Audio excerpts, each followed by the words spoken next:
Artigo 544.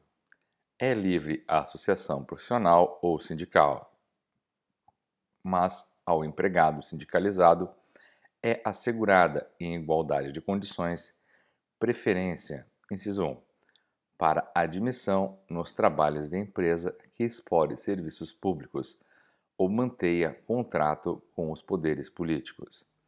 Inciso 2, para ingresso em funções públicas ou assemelhadas, em caso de cessação coletiva de trabalho, por motivo de fechamento de estabelecimento. Inciso 3.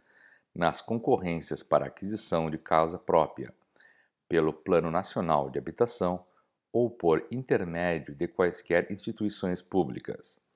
Inciso 4.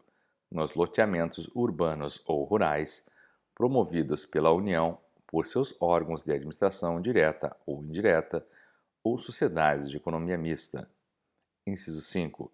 Na locação ou compra de imóveis de propriedade de pessoa de direito público ou sociedade de economia mista, quando sob ação de despejo em tramitação judicial.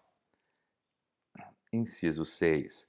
Na concessão de empréstimos simples concedidos pelas agências financeiras do governo ou a ele vinculadas. Inciso 7.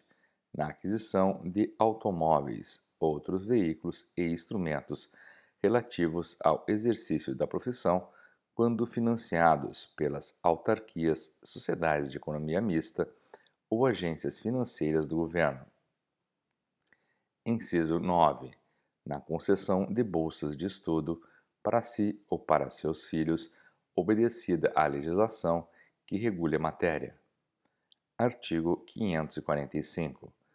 Os empregadores ficam obrigados a descontar da folha de pagamento dos seus empregados, desde que, por eles devidamente autorizados, as contribuições devidas ao sindicato, quando por este notificados. Parágrafo único. O recolhimento à entidade sindical beneficiária do importe descontado deverá ser realizado até o 10º dia subsequente ao do desconto, sob pena de juros de mora no valor de 10% sobre o montante retido, sem prejuízo da aplicação da multa prevista no inciso 1 do caput do artigo 634-A e das cominações penais relativas à apropriação. Artigo 546. Às empresas sindicalizadas é assegurada preferência em igualdade de condições nas concorrências para exploração de serviços públicos, bem como nas concorrências para fornecimento às repartições federais, estaduais e municipais e às entidades paraestatais. Artigo 547.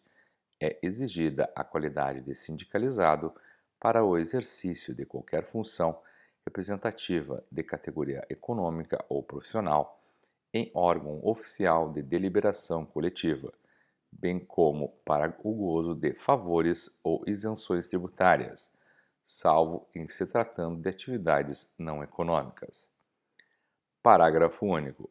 Antes da posse ou exercício das funções a que alude o artigo anterior ou de concessão dos favores, será indispensável comprovar a sindicalização ou oferecer prova mediante certidão negativa no Departamento Nacional do Trabalho, no Distrito Federal ou da Autoridade Regional do Ministério do Trabalho, Indústria e Comércio, nos estados e no território do Acre, de que não existe sindicato no local onde o interessado exerce a respectiva atividade ou profissão.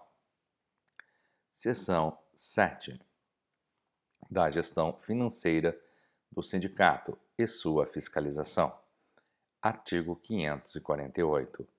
Constituem o patrimônio das associações sindicais. Alínea A.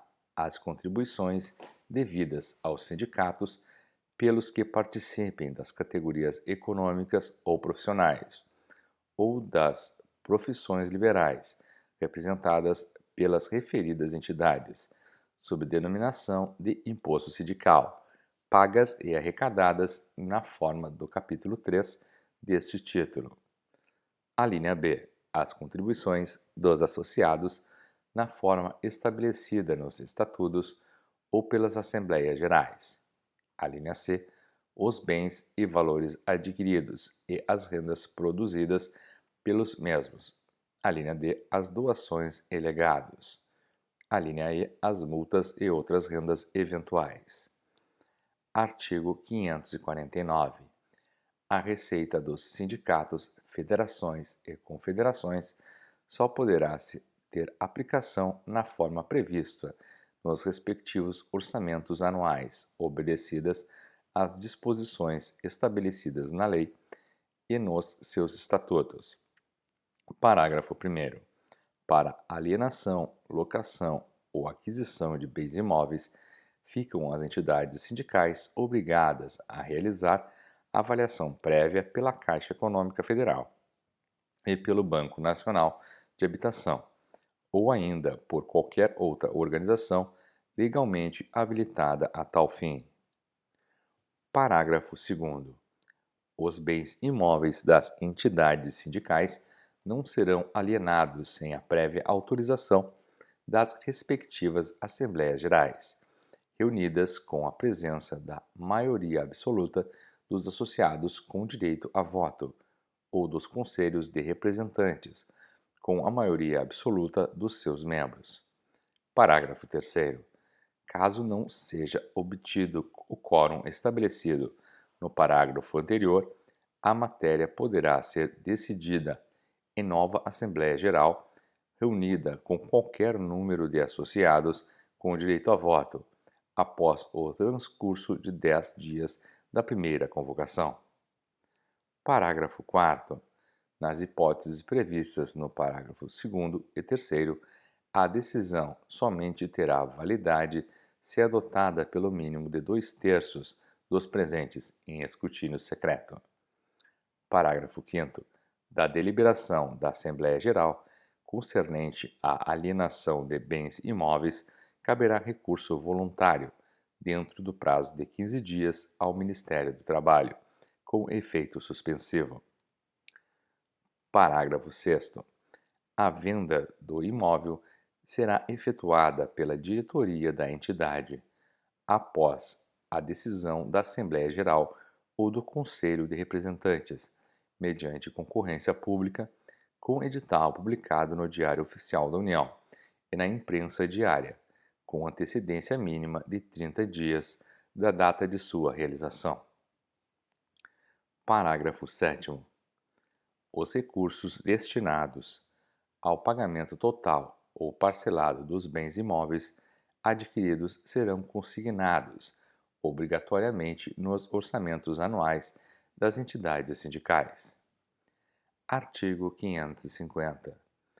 Os orçamentos das entidades sindicais serão aprovados em escrutínio secreto pelas respectivas Assembleias Gerais ou Conselho de Representantes até 30 dias antes do início do exercício financeiro, a que se refere, e conterão a discriminação da receita e da despesa na forma das instruções e modelos expedidos pelo Ministério do Trabalho.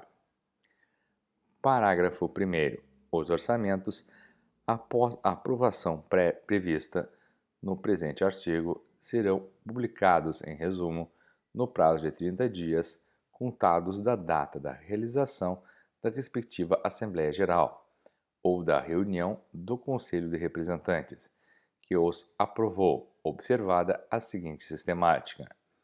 Alínea A, no Diário Oficial da União, seção 1, parte 2, os orçamentos das confederações, federações e sindicatos de base interestadual ou nacional.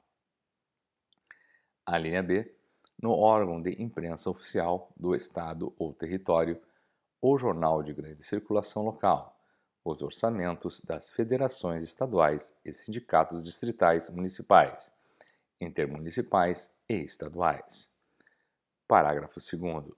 As dotações orçamentárias que se apresentarem insuficientes para o atendimento das despesas ou não incluídas nos orçamentos correntes, poderão ser ajustadas ao fluxo dos gastos, mediante a abertura de créditos adicionais solicitados pela diretoria da entidade, às respectivas Assembleias Gerais ou Conselhos de Representantes, cujos atos concessórios serão publicados até o último dia do exercício correspondente, obedecida a mesma sistemática prevista no parágrafo anterior.